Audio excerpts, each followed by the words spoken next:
Ladies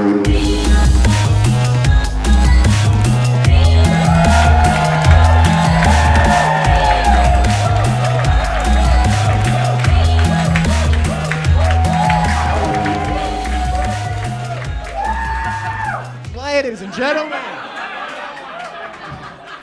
thank you so much for being here. How you doing tonight? All right. Sorry about that, man. I cummed you straight away. All right. You guys are good. That was very embarrassing what I just did, actually. I never know how to start these things, so I'll just tell you something about myself, I guess. Something interesting. I was abroad recently, but I've had the surgery since then, and now I'm a bloke.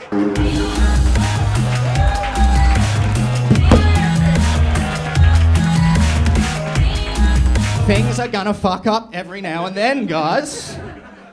I didn't think that was that much cum, but you never do you? Guys, thank you so much for being here. Give yourselves a round of applause. Excellent. When I was in, you're probably wondering about the show, why the fuck would anyone do this? I figured when I was in high school, I liked high school and everything, but my high school teachers always told me two things. The first one was that you will never live in an age where you have a calculator in your pocket all the time, and that you can't make a living out of being a fool. So, welcome to Cum Balloon, baby. We're sold out. Yes. Fuck yes, and I have all of you to thank. Ignore what I'm doing right now. We're gonna start. This is the stupidest thing that I've ever done. So I do appreciate you being here. Let's begin. I'm going to be 30 years old soon, and this is what I've chosen to try and do for a living, which I don't think is viable. And I always find myself getting into situations like that you shouldn't be getting into as an adult, right? Like, for example, I was doing a gig 3 weeks ago down on the Gold Coast, where I'm from, Stab Town, and it was at the Dog and Parrot Tavern in Robina, right? And when I walked on... yeah, a few people know it. Yeah. That's where you go to get your head renovated. And I was walking on stage and I noticed, like, straight to the left of the stage there was this table of kids who were clearly all, like 15, 16 years old. And I was like, okay, they're definitely, like, not allowed to be in here, right? But then also, I don't want to be the narc who's going to, like, fuck with their good time, right? But I thought, oh, what a good opportunity. Like, you never get high school age kids or any school age kids in crowds doing stand-up. So I thought, oh, this could be a good opportunity to do some crowd work, right? Find out some things about these kids. And then I was about to ask them, like, hey guys, like, where do you go to school? And then I realized that I'm almost 30 and, like, that's a big no-no question. You know what I mean? Like, oh, you guys are underage, are you? Where can I reliably find you between the hours of 9 and 3 on an average weekday? I could tell they were all underage because they all looked like me, and they had, between the 5 of them, they had 5 full jugs of raspberry lemonade, like they're working on a big old sugar crash before school tomorrow. It was great. I did one show recently where I thought that was funny. That was all right, you know, talking to those kids, and then realizing, no, don't ask that question. That's bad. Sometimes it backfires on you. I walked on stage a few weeks ago at the Cecil Hotel, even worse than the Dog and Parrot in Southport. And I walked on stage and I said, how y'all doing tonight? And this guy right up the front, he's just like, boo, you suck, get off the stage. And I was like, oh, well, I got to deal with this guy, right? Like, you know, I shouldn't have to put up with that. Maybe I'll do some crowd work and try to burn him a bit. And I said, all right, man, what do you do for a living? And he said, you live at 35 Sandhill Drive. That's my exact home address, right? But as a comedian, you've got in situations like that, like, the goal is not to be defeated, right? Like, you've got to do whatever quick tricks you can, like pull whatever stunt you did. So I thought as quick as I could and pulled out the only trick that I know, and I was like, oh yeah, ladies and gentlemen, good night. And I just ran away and went to my friend's house where I've been living for the last 3 weeks. Yeah, I was like, oh, I didn't want to tell him yes that is or no that isn't. Clearly he knows where I live. And he said, oh, you'll be seeing a bit of me. So that's what I've got in my future. This cum stuff is a lot stickier than I thought it was going to be. And the lights are very hot immediately. Stand-up is great. Comedy is a lot of fun. You get to see all the beautiful places in the world doing it. Southport, Robina, Palm Beach, Fortitude Valley. So good, right? I did a gig once, this was last year, right? This is the favourite gig that I've ever done, right? Because it was in a place called Yamba, which from here is like 4 hours south, so it's a long way to go. And when I got there, it was in a bowls club. Great. I don't know if you know a lot about... has anyone here been to Yamba before? Yeah, a few people. Oh, beautiful beaches, crystal meth. That's Yamba, baby! But this gig was in the bowls club, so I was like, oh, sweet, I've bombed before, you know, this is this is nothing. And the first thing I noticed when you go to the Yamba Bowls Club, and it's still there, they've got the bowling greens, they've got the bar inside, which is great. Right next to the bowling greens, full-size rock climbing wall. Great. I don't know much about bowls clubs personally, but what I do know is that their clientele is primarily the elderly. And I don't know too much about the elderly, but what I do know now is that they love a fucking good rock climb. After a hard day of going to bed just after the news.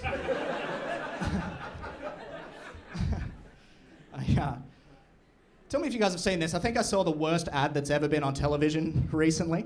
This was an ad for... I don't mean to make fun of what the cause is. This was on Channel 9. You guys might have seen it. There's an ad going around at the moment for a charity.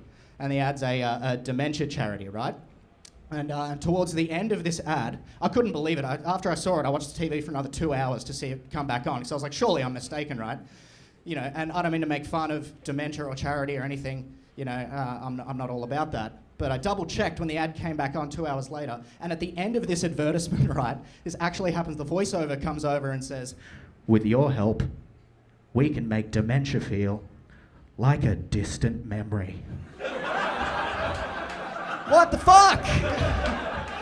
That's a huge misappropriation of funds because, like, one of two things have happened, right? And that's someone was just dumb enough to write that without realising what they've said, right? Or two, they've done it on purpose and gotten away with it, like snuck it past a producer or anything. The only way it could have been worse is after it said that, if it said, "If you think you've noticed the early on signs of dementia, take your phone out of the fridge and give us a call."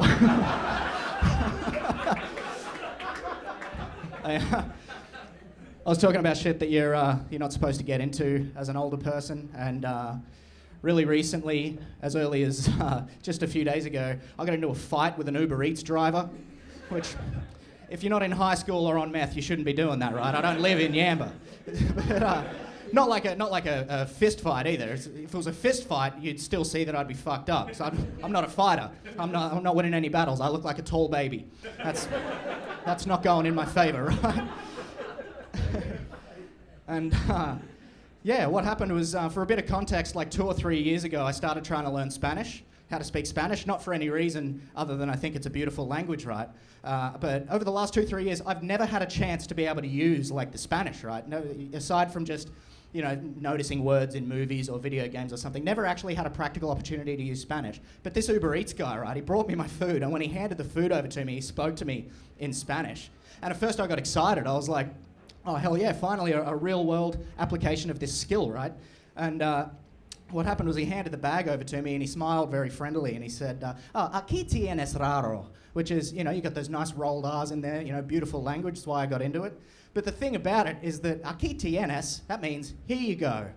Great, job done. That's all he needs to do, right? But he said, "Aquí tienes raro," which means, here you go, you queer. I don't know why. I don't know what it was that I'd done to make him think that immediately, except look like this and have this hair, maybe. But I thought, you know, at first I was like, oh, what the? But I thought, no, I've got to come back at this guy, right? Like I've got to stand up for myself. I shouldn't have to put up with that, especially because like this guy's at work, right? He's an Uber Eats driver, like. He's just called me a queer on the job. And what if I was? That could really hurt my feelings and I can get this guy into serious trouble, right? I can take his Uber Eats career away from him and then how's he going to make $8 a day? So I thought, no, I'm going to get back at this motherfucker in his own language, right? Aquí tienes raro. And he smiled like he's gotten away with something. And I just got down on his level and like looked him right in the eyes. And I said, ¿qué tal, hermano? Yo habla español. Estoy bilingüe, puta madre. And really like stuck it in his face, right? Like full confidence. And thought, I've just fucked this guy up. This is the best. And like, the thing is, what I'd said to him was, it translates out to, oh, hey, bro. I speak Spanish, I'm bilingual, motherfucker, and that was what I stuck in his face. And I was like, yes, like situation one, a small but tangible victory over this guy who is 1,000 times better looking than I will ever be, right? and I thought, you know, he's gonna crumple. Let's just watch this guy turn into dust in front of me. But he just heard that, hey, I'm bilingual, motherfucker, and he just looked at me and he said, oh, misma, which means same. And then he called me a queer in English.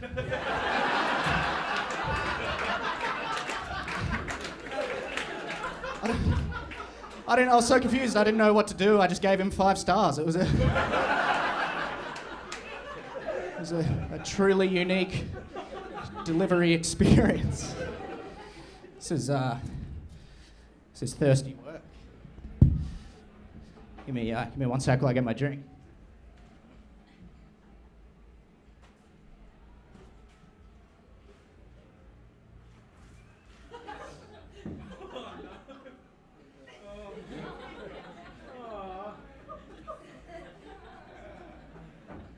I don't like water.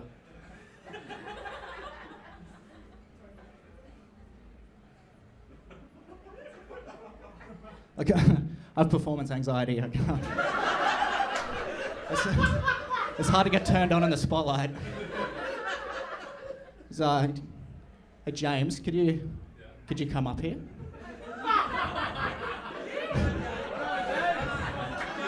James Raper, ladies and gentlemen.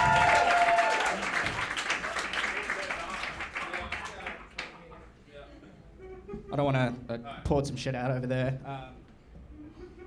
Just leave that there for now. That's relatively dry there. Guys, give it up for James for being brave. He's got a dick like a rolling pin. That's good. Can you just lie down there for me, please? I need it. I can't perform, dude. Yeah, please. Yeah. You bought me a nice present.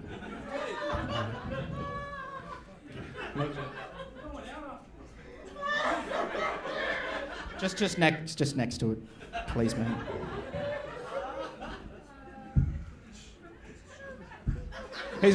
He's really upset.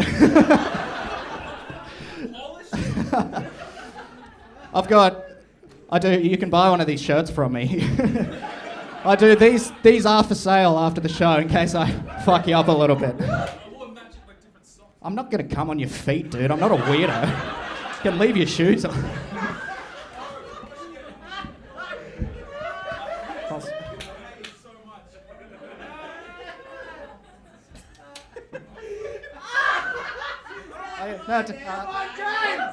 Down, James. You'll be safe. I promise. I just need the inspiration. Are you ready? Oh, ah. Oh, ah. Eat my boys and girls. It's not working. I can't.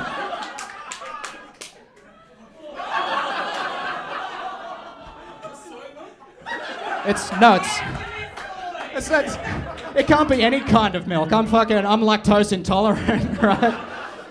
Oh my God. No, I'm just kidding. It's cum. All right, I got some. That's all good. You're done, man. Thank you. Guys, James Raper, ladies and gentlemen. That's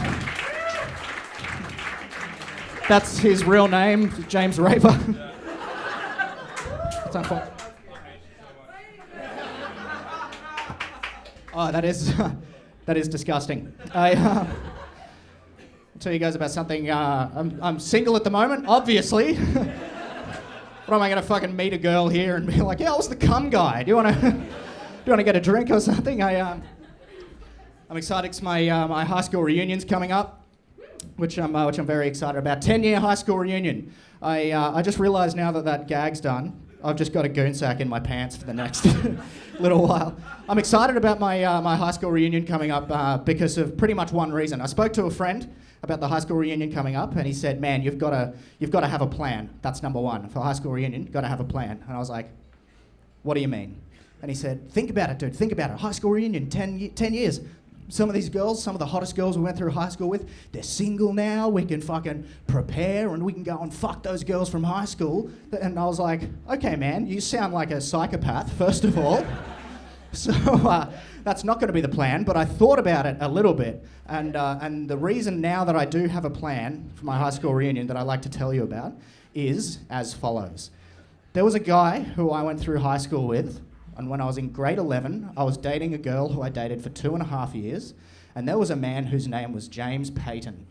And what James Payton did was, for a bit of context, this girl had come to me in a moment of sincerity and said that she wanted me to be the man that she loses her virginity to. And I was like, woo!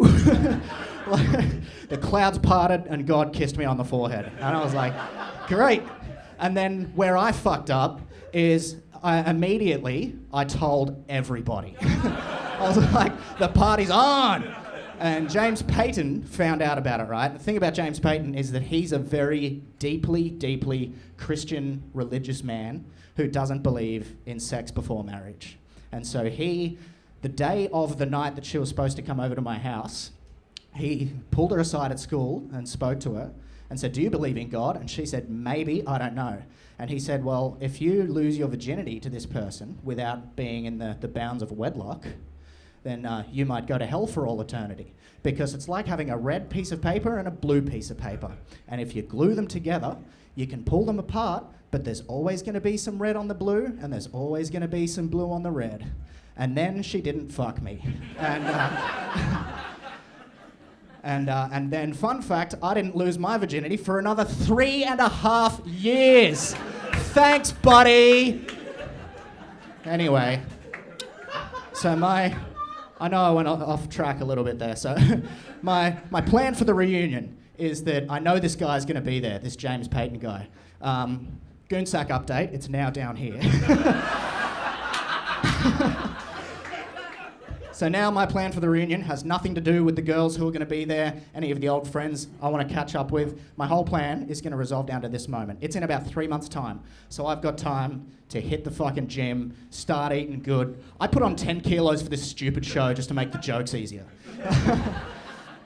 I'm gonna look real good. I'm gonna put some fucking muscle on, get my hair all up, dress nicely, and then I'm gonna walk into this high school reunion being the best looking motherfucker there. I'm gonna turn every head in the room. They'll be like, is that Dalton? Oh look, he's so good. He moves with the grace of a saxophone solo on a moonless night. I think that's what they're gonna say. People say that about me all the time, actually. No, they don't. That would be ridiculous. But my plan, I'm gonna get there. So talk to all the girls, all the guys I haven't seen. Oh, Lisa, you're just as beautiful as ever. Oh, Jono, what are you doing these days? You're a real estate agent? Disgusting. Oh, whatever. But the whole goal is after I've greeted a couple of people and I've turned some heads in the room, I'm going to clock James Payton at the back of the room, and he's going to go, "Oh, fuck, is that Dalton? I haven't seen him in 10 years. Because I doubt that he remembers what he did. And I'm going to walk up to him. I'm not a vengeful person. I have forgiveness in my heart. And I'm going to walk up to James Payton. "James, Jimmy, buddy, it's been 10 years. How are you? You look good. Great. What are you doing with your life? Are you still Christian?" If he doesn't clock at that point, he's fucked, right? Is God still on your side, buddy? And he'll go, "Yeah, man, through God, anything's possible." And I'll go, "Yeah, dude, you look so good. That's just really strange, you know what I mean?" And he'll be like, "Oh, like what's strange? Oh, is my hair, like, do I have something, did I spill something on my clothes or whatever?" And I'll go, "No, it's just so weird. You know, I don't know if you've thought about this, but it's just really weird that the back of your head and the back of your heels aren't touching each other." And then I'm going to pick him up and fold him in half backwards. For what he did to me. And he'll fucking remember then, won't he? So, at that point, what's going to happen is that some people are going to start to cry. Because that's a particularly violent thing that I've just done. Dave's not going to be doing it. His real name's Dave. I've accidentally revealed his identity. And I don't care, fuck him. His name's David Payton, he lives in Mudgeeraba. I wasn't meant to do that, but it's out. All right. So, people are going to be crying. Some people will run away. He won't be running because of what I've just done to his spine. But it's okay. I'll say, ladies and gentlemen, please remain calm. There's been an incident, but I'm going to take care of it now. And I'll walk over to him and pick him up like a little briefcase. And then walk him outside of the venue where it's going to be in Broadbeach, where they have some nice tram tracks. And I'm going to put him on the tram tracks and say, I'm going to take my go-kart out, flick it at his head and say, don't forget to tap off in hell, buddy.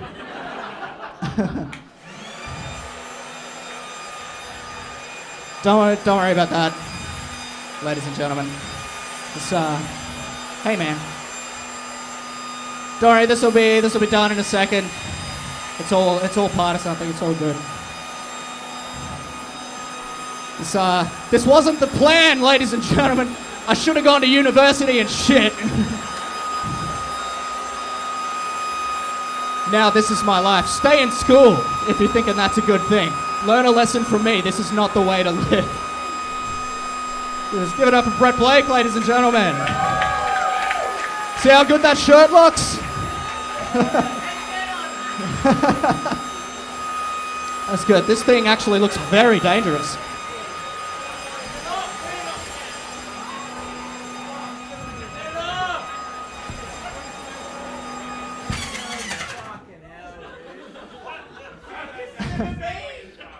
This was not the plan for my life to go this way at all, but then here we are.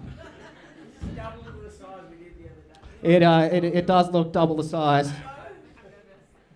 Get it up, baby!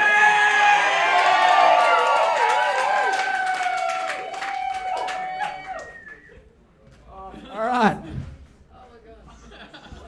I almost died doing this yesterday. So if this doesn't do well, I'll haunt you all from fucking hell. Get in, Tony! Come on! Come on, guys! Give it up!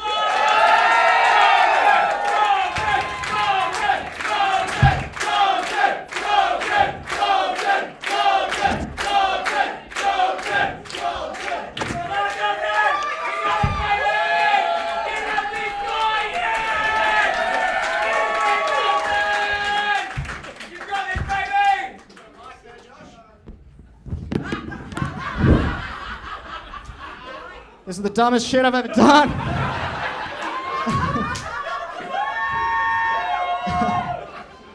I don't know what to wear for the high school reunion, but I think this will be appropriate. I look like an alcoholic's nose. Now, what actually kind of sucks right now is that from this point, I have no idea what to do. And I almost died in this thing yesterday, which was great, suffering for my art. It's actually quite peaceful in here. I feel like, could you imagine if someone just walked in right now with no idea what was going on? We can see your pubes, dude. Oh, beautiful! It is the cum show. Let's see if I can. Got it, baby.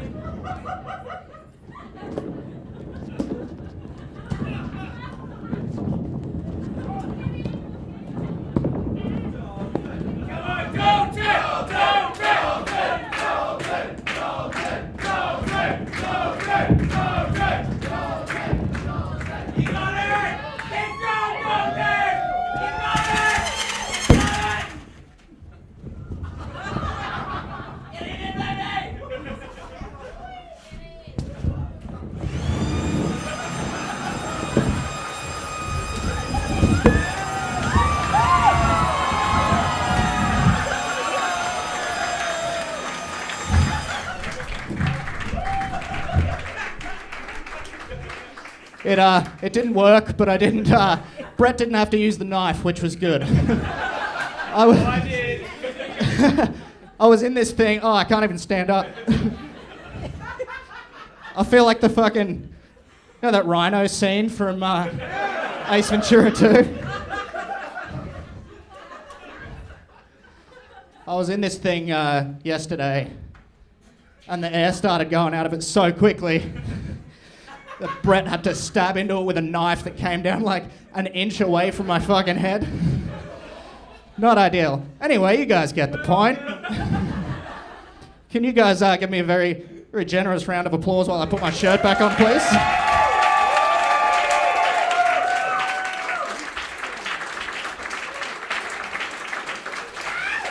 You guys are great.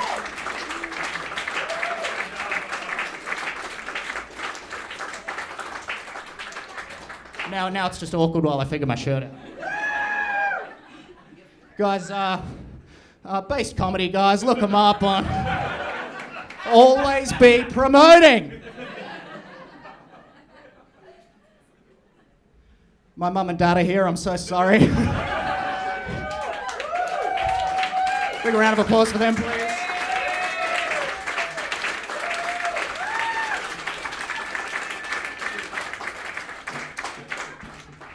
So I'm on Tinder. I know I joked before about that Uber Eats guy calling me a queer, but I actually am straight. Sorry, ladies. Fuck, I'm so exhausted. It doesn't look like it, but that balloon fucking takes it out of you. Fuck, I'm so glad that's over. When like Tinder and all that first came out, Bumble, all that shit, I never jumped on it, right? I wanted to be like a natural romantic, like, you know, like meet girls out in public and you know and win them over with whimsy and charm, which I don't have a lot of that going on. Give me a woo if you've like got a partner that you met on Tinder or Bumble or one person. We're all alone. Beautiful. That's okay. We'll all get in the balloon together. But this is a true experience that I want to share with you guys. I jumped on Tinder to see, like, I'm not bragging or anything, like I'm one of the only ones with access. But I thought, why did I never do that? Like, I know lots of people who have met like long-term partners on Tinder, Bumble, things like that. But what happened to me recently? So that high school reunion, I lied to you about that. It already happened. And David Payton from Mudgeerbar 4214 wasn't there. But he's still in my heart. Yeah, I actually did go to the reunion, and when I walked in, the first thing I did, I was like, oh, I wonder who I'm going to see. All my old friends, oh my God, I'm the only single person here. And it wasn't like saddening, but I thought, you know, I'm 28 years old, like I've got to get out there and start dating and like try and fix this shit up, you know what I mean? And so I thought, yeah, I'll get on Tinder, I'll try that out. And what happened to me like 3 weeks ago was I heard the Tinder notification noise on my phone go off. I was like, oh, Tinder. Yeah, fuck yeah, let's see what little love connection I've stirred up here, right? And I got all excited about it. And when I took my phone out, it turns out the message that I'd received was from Tinder. Yeah, not some message from some lovely girl on Tinder who'd taken interest in me. It was a message from some guy who works at the company Tinder. And the message said, hi Dalton, we've noticed that you haven't matched with anyone in quite some time. Match with someone within the next 24 hours or your account will potentially be deactivated. It's a true story. I took a screenshot of this shit. Your account will potentially be deactivated within the next 24 hours. And so, of course, like I got busy swiping, praying, everything. Ran out of swipes because I'm trying to do this shit for a living. I can't afford to pay for Netflix and the premium version where you get the unlimited shit and the super likes, right? So I got to the end, no more swipes left. So now I just had to like pray, right? Just hopefully fate will throw me a bone. And those 24 hours passed and no matches. So now, ladies and gentlemen of the Heya bar, you might be looking at the only man on the east coast of Australia who's been kicked off of a dating platform for being too unfuckable.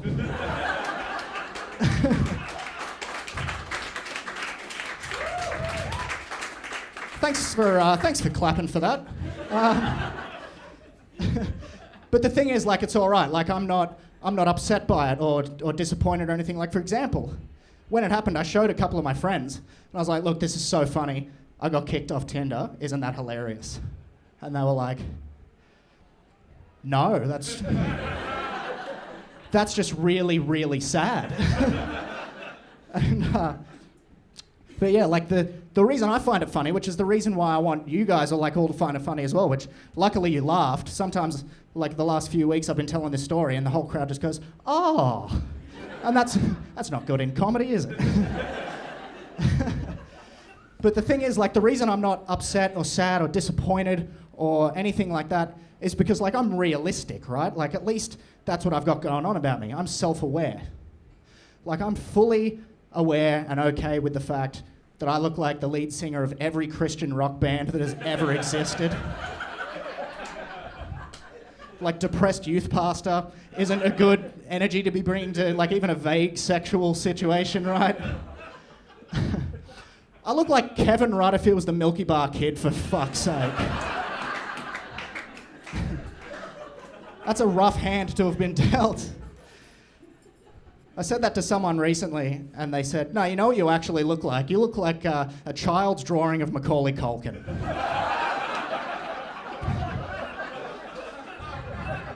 Very upsetting. The key difference between me and Macaulay Culkin, right, being that he was in the movie Home Alone.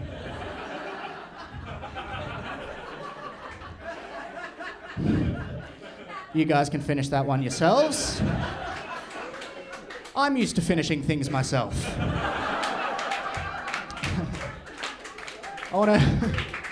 My time's almost up, guys, but I want to tell you one thing before I get out of here. I think we live, at the moment on Earth, I think we live in the most interesting time that we've ever lived. Anyone agree? Because we live at a time now where, especially with all the like LGBT awareness, like racism awareness, everything, now more than ever, we let people be who they are and like experience their own identities without putting shame on them. And I think that's great. It's a good thing. So, that's right. I wasn't looking for an applause. I'm just so fucking out of breath from that balloon. It's so difficult. And I don't know if you know anything about comedy, but you can't just stop for a second. It's very bad. I want to tell you about the most interesting person that I know, right? This is a real person that I went through high school with, who's I think they're the most interesting person because check out all of the things that are in this one person, right? They were born, I'm going to try and remember everything. They were born in Switzerland, raised in Germany, speak with an American accent, live here and identify as Australian. They are black, transgender, vegan, Muslim. And I know it feels tense in here like I'm going to say something fucked up, but I'm not. You heard what I said at the top. I think it's great, right? But that's so much to have in one person, right? Like, and they're transgender, female to male, right? Which happened after high school. I knew this person as a girl in high school. Now they're a guy. I think that's great. They're living their best life. But what I thought was really interesting, on the one hand, born black, foreign, female, Muslim. Nah, let's make it harder. Life's not gonna... But I admire the bravery, right? But what I thought was really super interesting about this person is that, the thing about being on the LGBTIQ plus whole spectrum is that's the thing. It's a spectrum, right? So people, they ascribe to different parts of the spectrum, right? You're over here or whatever that means. And the thing that I found really interesting is when I thought about it, this person, through their lives, is every single one of the letters. Sometimes people are an L or a Q or sometimes like a B and an I or something. But this person is, if you look at it straight down the middle, LGBT, this person is every single one of the letters, right? Like L, lesbian, born female, dated girls, great. G, gay, now a guy, dates guys. Fantastic. B is black. It's pretty sure that's what that one stands for. But the thing is, and I'll leave you on this, guys, is when this person came out and I heard about it, like came out as transgender, it made me like, it's not that it's confronting information, but it's surprising information to find out from someone who you think you knew really well. And it made me like think about myself a lot, right? And my own identity and expression. And the thing is, like because when they came out, it made me really have like my own identity crisis, right? Because like think about this, back when I knew this guy as a girl in high school, she was like 10 out of 10, fucking mega attractive. And I was like super single for 2.5 of those years and I don't know, like a wanking champion. Yeah, so now I've had like 1 million wanks over this dude.